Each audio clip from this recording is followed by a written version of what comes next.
Hello, আসসালামু আলাইকুম সবাইকে। আশা করি সবাই ভালো আছেন।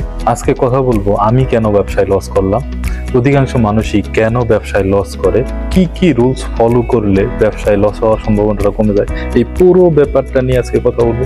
তো চলুন শুরু করা যাক।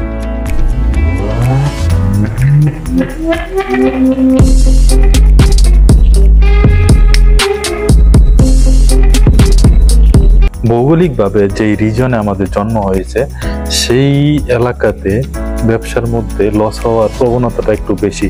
বাট আমরা যদি কম্পেয়ার করি ইউরোপের সাথে এবং আমাদের এশিয়ার সাথে, তাহলে দেখা যাবে যে ইউরোপে যদি একজন ব্যক্তি ব্যবসা শুরু করে তাহলে তার লাভ হওয়ার সম্ভাবনা, প্রফিট হওয়ার সম্ভাবনাটা একটু বেশি থাকে। তো অ্যাট দ্য সেম টাইম যদি আমরা বাংলাদেশের প্রেক্ষাপটে যদি কোনো ব্যবসা শুরু করি তাহলে আমাদের লস হওয়ার সম্ভাবনাটা একটু বেশি। এটা অ্যাকচুয়ালি আমাদের দোষ না। আর আপনি যে পারবেন না আপনার ব্যবসায় লাভ করতে, সেটা আসলে আমি বলতেছি না। আপনিও যদি ডেডিকেটলি আপনার ব্যবসাটা শুরু করেন বা করেন তাহলে আপনিও পারবেন। এবার চলুন শোনা যাক আমি আসলে ব্যবসায় কেন লস করলাম। আসলে প্রত্যেকটা ব্যবসা করতে গেলে ব্যবসা সম্পর্কে আগে ধারণা বা জানতে হয়। আমি যেই সময় ব্যবসাটা শুরু করি তখন ওই ব্যবসা সম্পর্কে আমার জিরো নলেজ ছিল। আমি ব্যবসা শুরু করার আগে কোনো ধরনের স্টাডি করিনি, কোনো ধরনের নলেজ গ্যাদার করি নাই। তো এটা হলো নাম্বার ওয়ান পয়েন্ট। এবার দ্বিতীয় পয়েন্টে আসে মার্কেট অ্যানালাইসিস। তো আমি আসলে আমার এলাকার যে একটা মার্কেট আছে এই মার্কেটটা অ্যানালাইসিস করতে পারি নাই। অ্যানালাইসিস ছাড়াই আমি আমার ব্যবসাটা শুরু করছি। এরপর আসে 3 নম্বরে হচ্ছে রুলস, ডিসিপ্লিন, টাইম। তো প্রত্যেকটা বিষয়ে, শুধু ব্যবসা না, যেই কোনো জায়গায় আপনার রুলস এবং যে ডিসিপ্লিন আছে এগুলো যদি ঠিকঠাক মতো থাকে তাহলে ওই জিনিস সবসময় ভালো হয়। এরপর আসে 4 নাম্বার আপনার ডেডিকেশন। যেই কোনো ব্যবসা করতে গেলে ডেডিকেশনটা মোস্ট ইম্পর্টেন্ট। এরপর আসে মার্কেটিং। আমি যে ব্যবসাটা শুরু করছিলাম, আসলে আমার ব্যবসা শুরু করার সময় আমি আসলে কোনো ধরনের মার্কেটিং করিনি, যার কারণে আমি ফল করছি। এরপর আসেন প্লেস।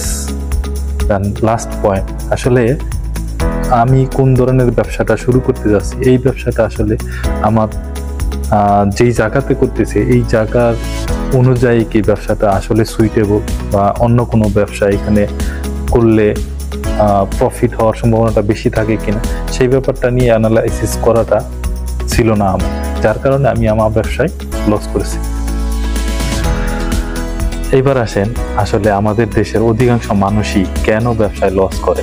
আসলে আমি যেই কয়েকটা রুলস অ্যান্ড রেগুলেশনের কথা বললাম, যেই স্ট্র্যাটেজিগুলো আছে ব্যবসা শুরু করার আগে, যেগুলা কম্পালসারি করতেই হয় প্রত্যেকটা মানুষের যদি আসে ব্যবসায় লাভ করার সম্ভাবনাটা বাড়াতে হয়, তো আমাদের দেশের অধিকাংশ মানুষই এই কয়েকটা কারণে ব্যবসায় লস করে। ব্যবসায় কি কি রুলস ফলো করলে ব্যবসায় লাভ করার সম্ভাবনা একটু বেড়ে যায়, আমি যেই কয়টা স্টেপ নিয়ে কথা বলবো এই স্টেপগুলো যদি ফলো করা হয় তাহলে আমার এক্সপিরিয়েন্স থেকে আমি যেই কারণে আমার ব্যবসায় লস করছি, তাহলে এই ভুলগুলা তাহলে নেক্সট টাইম আর না করলে ব্যবসায় লস হওয়ার সম্ভাবনা কমে যায়। আসুন আমি প্রথম দুইটা স্টেপ যে বলছি সেটা হচ্ছে নলেজ, স্কিল, স্টাডি। তো এটা হচ্ছে ফার্স্ট। সেকেন্ড হচ্ছে মার্কেট অ্যানালাইসিস। তো এটার মধ্যে প্রথমেই আনতে হবে আপনার মার্কেট অ্যানালাইসিস। আপনি যদি কোনো ব্যবসা শুরু করতে যান, হোক সেটা আপনার 1 লাখ টাকার বাজেটে বা 10 লাখ টাকার বাজেটে, সর্বপ্রথমেই আপনার করতে হবে মার্কেট অ্যানালাইসিস। আসলে আপনি যেই প্লেসে ব্যবসাটা করতে যাচ্ছেন ওই প্লেসে আসলে কোন ব্যবসাটা আপনার জন্য সুইটেবল বা ওই প্লেসের জন্য সুইটেবল। আপনি যদি প্রপারলি মার্কেট অ্যানালাইসিস করতে পারেন তাহলে সেটা হবে আপনার ব্যবসার প্রথম একটা স্টেপ, ফার্স্ট স্টেপ। এবার আসে আপনি যদি কোনো ব্যবসা করার জন্য আপনার মন স্থির করেন তাহলে ওই ব্যবসা সম্পর্কে ধারণা বা স্টাডি করার জন্য পারফেক্টলি আপনার কাজ করতে হবে।